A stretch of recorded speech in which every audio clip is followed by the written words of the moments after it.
Good morning मेरे प्यारे प्यारे बच्चों। चलिए आज हम लोग सॉल्व करते हैं CUET PYQs। और यहाँ पर जितने भी क्वेश्चन मैंने लिया है ये सभी क्वेश्चन 2022 में आया हुआ है। तो सभी बच्चे ध्यान से देखना और इसको समझने की कोशिश करना।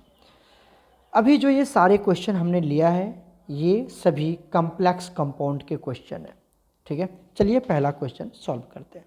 क्या कहता है, which of the following is most stable complex species. ये जितने भी ऑप्शन दिए हुए 4 ऑप्शन, इसमें से सबसे ज़्यादा स्टेबल कम्प्लेक्स कंपाउंड कौन होगा। तो समझिए, यहाँ पर मैं आपको समझाता हूँ। जो स्टेबिलिटी होती है, क्या होता है बच्चा, स्टेबिलिटी, एक second, stability of complex compound is directly proportional to, ये होता है क्रिस्टल फील्ड स्प्लिटिंग एनर्जी।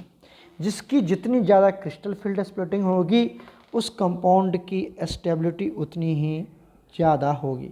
ये बातें समझ में आ गया, ठीक है। अब क्रिस्टल फील्ड स्प्लिटिंग एनर्जी किस पे डिपेंड करता है वो भी समझिए।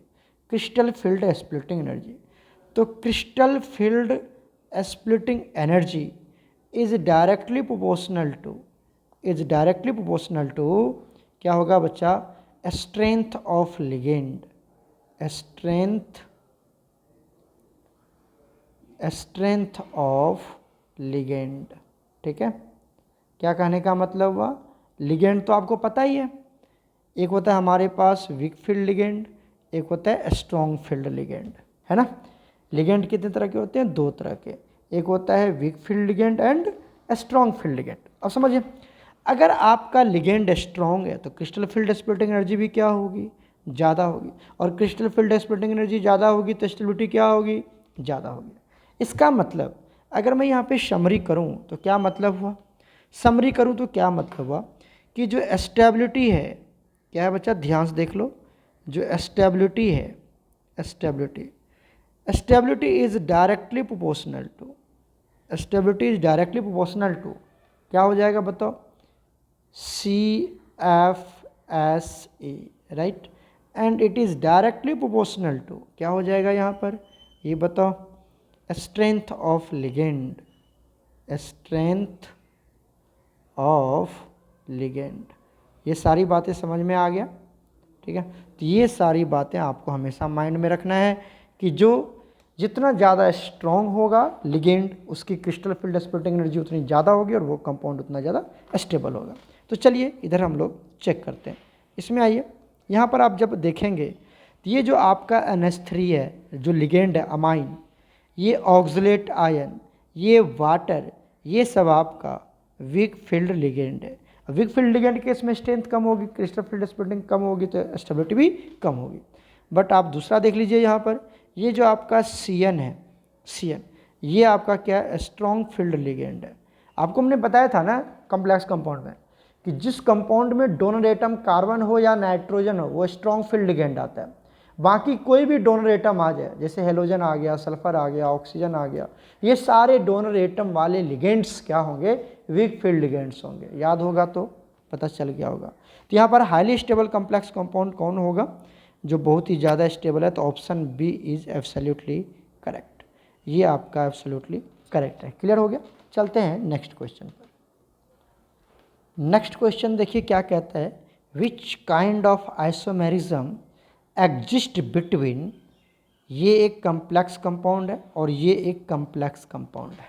इस दोनों कम्प्लेक्स कंपाउंड के बीच में किस तरह का आइसोमेरिज्म एग्जिस्ट करता है, ठीक है। अब समझिए, अगर मैं आपको समझाऊं, अगर याद होगा तो अगर आपने 2 कम्प्लेक्स कंपाउंड ले लिया, क्या ले लिया, एक कैटायनिक एक एनायन, ठीक है, ये पहला है। दूसरा भी आपने क्या ले लिया है, यहाँ पर याद होगा तो एक ये cationic complex compound, this is anionic complex compound.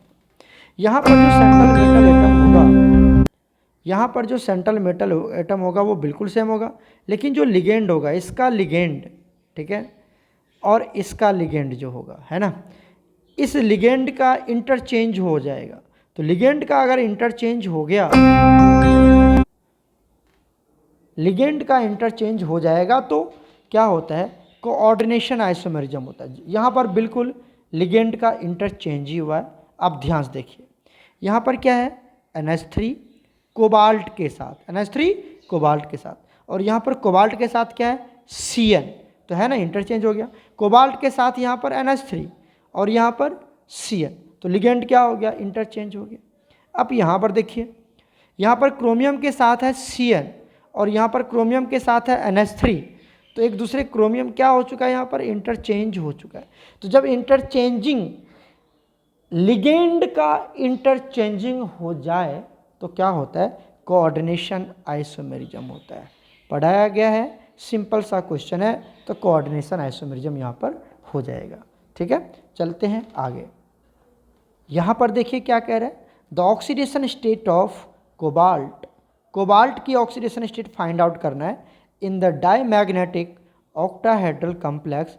ये कॉम्प्लेक्स आपको दिया हुआ है, ये कॉम्प्लेक्स दिया हुआ है, इसमें कोबाल्ट की ऑक्सीडेशन स्टेट निकाल लिया। तो क्या करेंगे, क्या दिया हुआ है एक बार लिख लीजिए, बहुत पढ़ाया हुआ है आपको, कोबाल्ट। ठीक है, यहाँ पर क्या दिया हुआ है, यहाँ पर दिया हुआ है NH3, राइट, है ना, और यहाँ पर क्या दिया हुआ है, ये दिया हुआ है आपका NH3 कितना बार है, आप यहाँ पे चेक कर लीजिए, NH3 है आपके पास 6 टाइम्स, है ना, और यहाँ पर इस तरह से लगा लो, और क्या दिया हुआ है +3।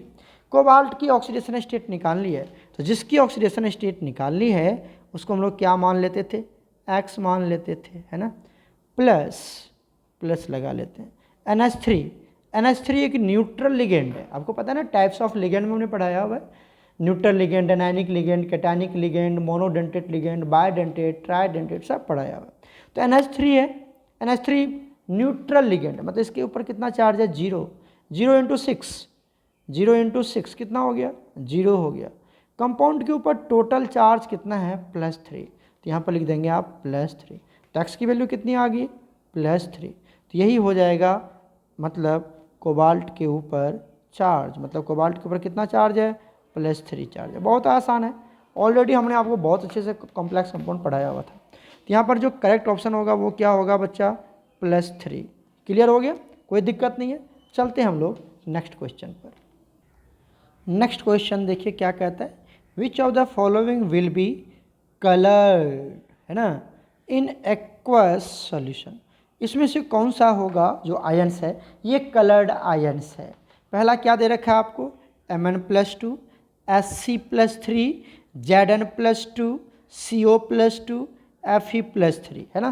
पूछ रहा कौन सा इसमें कलर्ड आयंस होंगे। तो कलर्ड आयंस के लिए क्या था बताइए, कलर्ड आयंस कौन शो करेगा। तो मैं यहाँ पर इसका आंसर लिख रहा हूँ, ध्यान से देखिए। Those metal ions which have क्या होगा इसके पास, unpaired, which have unpaired D electrons, जिसके पास अनपेयर्ड डी इलेक्ट्रॉन्स होंगे वो क्या शो करेगा, कलर्ड शो करेगा, वो कलर्ड शो करेगा। क्यों शो करेगा, तो ड्यू टू, पढ़ा रखा है हमने आपको, D transition, due to D transition colour show करता है ना। डी ट्रांजिशन की वजह से वो क्या करेगा, कलर शो करेगा। तो चेक करते हैं किसके पास अनपेयर्ड इलेक्ट्रॉन है, किसके पास अनपेयर्ड इलेक्ट्रॉन नहीं है। तो चलिए पहला चेक कर लेते हैं, क्या दे रखा है हमारे पास। पहला अगर आप चेक करेंगे तो बच्चा यहाँ पर दे रखा है आपको Mn+2, राइट। तो चेक कर लेते हैं यहाँ पर Mn+2। तो सबसे पहले देखिए Mn की एटॉमिक नंबर कितना होता है, 25, कितना होता है 25। क्या बनाएंगे इसकी इलेक्ट्रॉनिक कॉन्फ़िगरेशन, तो यहाँ तो ले लिया हमने आर्गन कितना होता है 18, उसके बाद 4s2 20 हो गए एंड 3d5, है ना, क्लियर हो गया। अब लेकिन आपको ये जो इलेक्ट्रॉनिक कॉन्फ़िगरेशन है ये किसकी इलेक्ट्रॉनिक कॉन्फ़िगरेशन है, Mn की है। किसकी है, Mn की है। किसकी है, Mn की है। तो आपको निकालना किसका है, Mn का थोड़ी पूछ रहा था, आपसे तो पूछ रहा है Mn+2 का। अब किसका निकाल लेते हैं हम, Mn+2, मतलब इसने 2 इलेक्ट्रॉन को लॉस कर दिया। तो 2 इलेक्ट्रॉन तो लास्ट सेल से ना निकलेगा बच्चा, लास्ट सेल मतलब वैलेंस सेल से इलेक्ट्रॉन निकलेगा। तो वैलेंस सेल कौन है, 4 है, 3 नहीं है। तो 4 से 2 इलेक्ट्रॉन क्या करेंगे हम, रिलीज करवा देंगे। 2 इलेक्ट्रॉन क्या हो जाएगा यहाँ पर, लॉस हो जाएगा। तो क्या बनेगा बताइए, तो अब ये बन जाएगा आर्गन, कितना हो गया 18, और यहाँ पर क्या बच जाएगा 3d 5 और 4s 0। क्लियर हो गया। तो this is electronic configuration of Mn+2, Mn+2। Clear है यहाँ तक। तो ये Mn+2 का इलेक्ट्रॉनिक कॉन्फ़िगरेशन हो गया। तो अब आप देखिए क्या इसके डी में अनपेयर्ड इलेक्ट्रॉन है, बिल्कुल अब 5 अनपेयर्ड इलेक्ट्रॉन है। डी के कैसे बनाते, तुम ऐसे ही बनाते थे ना, डी में 5, डी में बॉक्स ऐसे ही बनते हैं हमारे, याद होगा तो आप जानते ही होंगे। ये डी है, कितने अनपेयर्ड इलेक्ट्रॉन है 5, तो 5 पुट कर दीजिए, 1 2 3 4 5। तो अनपेयर्ड इलेक्ट्रॉन है, ये डी ट्रांजिशन शो करेगा, मतलब ये कलर शो करेगा, ये तो करेगा, ए तो बताओ जल्दी से, ये तो शो करेगा, ए शो करेगा। अब आ जाते हैं हम किसकी बात कर लेते हैं बच्चा, बी की बात कर लेते हैं। ठीक है, ए तो शो कर लिया, अब आ जाओ बी की बात करते हैं। बी में क्या हमारे पास Sc+3, Sc+3। अब आ जाओ यहाँ से निकाल लेते हैं हम Sc। एस्केंडियम, एस्केंडियम कितना होता है 21। इलेक्ट्रॉनिक कॉन्फ़िगरेशन आर्गन, पता ही होगा आपको, है ना। उसके बाद क्या ले लिया हमने 18, और यहाँ क्या बन गया 4s2 मतलब 20 हो गया, एंड 3d1। अब क्या निकालना है आपको, अब आर्गन की थोड़ी पूछ रहा है, क्या पूछ, सॉरी एस्केंडियम का थोड़ी पूछ रहा है, आपसे पूछ रहा है एस्केंडियम+3 का। तो एस्केंडियम+3 मतलब 3 इलेक्ट्रॉन लॉस कर चुका है, तो 2 इलेक्ट्रॉन तो सबसे पहले यहाँ से निकलेंगे लास्ट सेल से, और 1 इलेक्ट्रॉन यहाँ से निकलेंगे, राइट। तो क्या बन गया यहाँ से देखिए तो आर्गन, और यहाँ क्या बन गया 18, 4s0, 4s, एक सेकेंड, 4s0 और 3d ये भी 0। क्लियर हो गया। तो इसमें तो कोई अनपेयर्ड इलेक्ट्रॉन है ही नहीं, डी में कोई इलेक्ट्रॉन है ही नहीं, तो ये कलर शो नहीं करेगा, तो बी वाला कलर शो नहीं करेगा बच्चा। तो बी वाला ऑप्शन देखिए कहाँ कहाँ पर है, एक डी में है, बी है ना, बी एंड ई ओनली, तो ये तो शो नहीं करेगा। एक ए में देखिए बी एंड सी है, तो ये भी शो नहीं करेगा। तो A and D cancel out हो गया। ठीक है, अब देख लेते हैं हमारे पास ई चेक कर लेते हैं। ठीक है, ई अगर हम चेक कर लें तो हम आराम से फाइंड आउट कर सकते हैं। क्यों, क्योंकि देखिए ई यहाँ पर है और इसमें ई नहीं है, तो ई से पता कर लेते हैं। ई में क्या हमारे पास Fe+3 है ना, चेक कर लेते हैं Fe+3। आयरन, आयरन का एटॉमिक नंबर कितना होता है 26। क्या बनेगा यहाँ से आर्गन, आर्गन कितना हो गया 18, 4s2 3d6 बन गया, बिल्कुल सही है। अब क्या बनाना है आपको, आयरन का थोड़ी पूछ रहा है, आपसे पूछ रहा है Fe+3 से पूछ रहा है। तो Fe+3 मतलब 3 इलेक्ट्रॉन का लॉस करवा देना है, तो 2 इलेक्ट्रॉन तो यहीं से जाएगा और 1 इलेक्ट्रॉन यहाँ से जाएगा, कितने जाएंगे 1 इलेक्ट्रॉन यहाँ जाएगा। तो क्या बन जाएगा, बना लीजिए आर्गन, और यहाँ पर 18, यहाँ पर क्या बन गया, अब बच गया 3d5 क्योंकि एक निकल चुका है, और 4s0 क्यों, क्योंकि यहाँ से दोनों इलेक्ट्रॉन निकल चुके हैं। अब आप क्या देख रहे हैं, डी में 5 इलेक्ट्रॉन है, तो ये भी कलर शो करेगा। तो इसका करेक्ट ऑप्शन क्या हो जाएगा बच्चा, बी। क्या होगा यहाँ पर B, that is ADE show करेगा। ADE जो होगा ये क्या होगा आपका, कलर्ड आयंस हैं इन एक्वस सॉल्यूशन। क्या यहाँ तक किसी बच्चे को कोई दिक्कत या समझ में आ गया, आप आराम से निकाल सकते हैं। एटॉमिक नंबर याद रखिए और कैसे कैलकुलेट करना है, ये मैं पूरा एकदम आराम से समझा रहा हूँ, बहुत धीरे धीरे समझा रहा हूँ, इतना अच्छे से पूरा धीरे धीरे कोई नहीं समझाने वाला मिलेगा आपको, एकदम आराम से समझिए और इसका नोट्स बनाते जाना। ठीक है बच्चा, चलिए हम लोग सॉल्व करते हैं next question.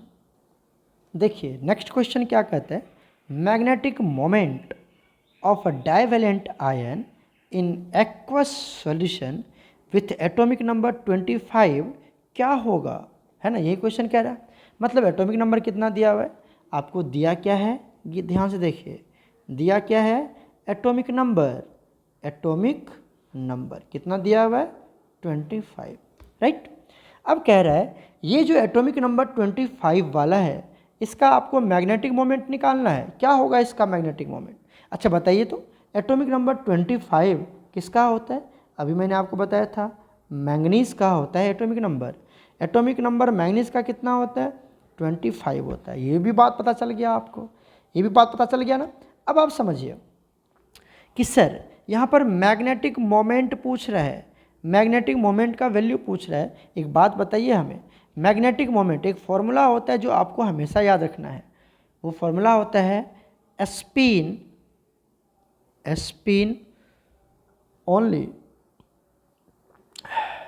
Spin only magnetic moment, spin only magnetic moment का जो फॉर्मूला होता है बच्चा, ठीक है, ये स्पिन ओनली मैग्नेटिक मोमेंट का जो फॉर्मूला होता है ये होता है अंडर रूट, ध्यान से देखना, under root n into n+2, under root n into n+2, और आगे लगाते हैं हम bm, मतलब बोर्स मैग्नेटॉन, ये bm इसका यूनिट होता है। अब आप समझिए, या तो आप पूरा याद रखिए स्पिन ओनली मैग्नेटिक मोमेंट का फॉर्मूला ये होता है, या आप सीधा याद रखिए मैग्नेटिक मोमेंट निकालने का फॉर्मूला ये होता है, बस जो आपको अच्छा लगे। या तो आप मैग्नेटिक मोमेंट याद रखिए या स्पिन ओनली मैग्नेटिक मोमेंट का वैल्यू याद रखिए, सब दोनों एक ही बात है, दोनों एक ही बात है। इसका फॉर्मूला क्या बन गया? Under root n। यहाँ पर n क्या है? वेयर n क्या है हमारा? Number of unpaired electron, number of unpaired electron है ये, राइट। अच्छा ये तो बात समझ में आ गया सर, फॉर्मूला भी याद हो गया। अब बात करते हैं सर मैंगनीज के केस में, मैंगनीज के केस में अगर हम मैग्नेटिक मोमेंट निकालें तो कैसे निकालेंगे? तो समझिए हमारे पास क्या दिया हुआ है? Mn दिया हुआ है जिसका एटॉमिक नंबर कितना होता है? 25 होता है। तो इसका क्या निकालना? सबसे पहले आपको इलेक्ट्रॉनिक कॉन्फ़िगरेशन, कैसे निकालेंगे इलेक्ट्रॉनिक कॉन्फ़िगरेशन? तो ये बन गया आर्गन कितना होता है? 18, 4s2 20 हो गया, एंड 3d5, राइट। अब आपको Mn का क्या करना है? Mn का तो ये इलेक्ट्रॉनिक कॉन्फ़िगरेशन निकल गया है ना। अब यहाँ पर देखिए क्या कहता है कि डाइवैलेंट आयंस के केस में निकालना। किसके केस में? डाइवैलेंट, मतलब उसके ऊपर वैलेंसी कितनी होनी चाहिए? 2 होनी चाहिए। तो आपको Mn का नहीं पूछ रहा है, आपसे किसका पूछ रहा है? Mn+2 का पूछ रहा है, मतलब 2 इलेक्ट्रॉन का लॉस होगा।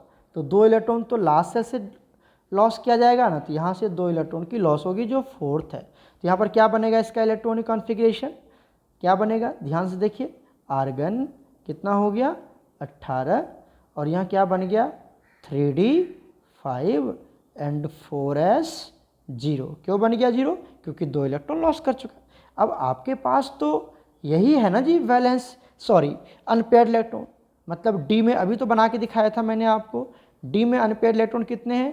5 है। कितने अनपेयर्ड इलेक्ट्रॉन?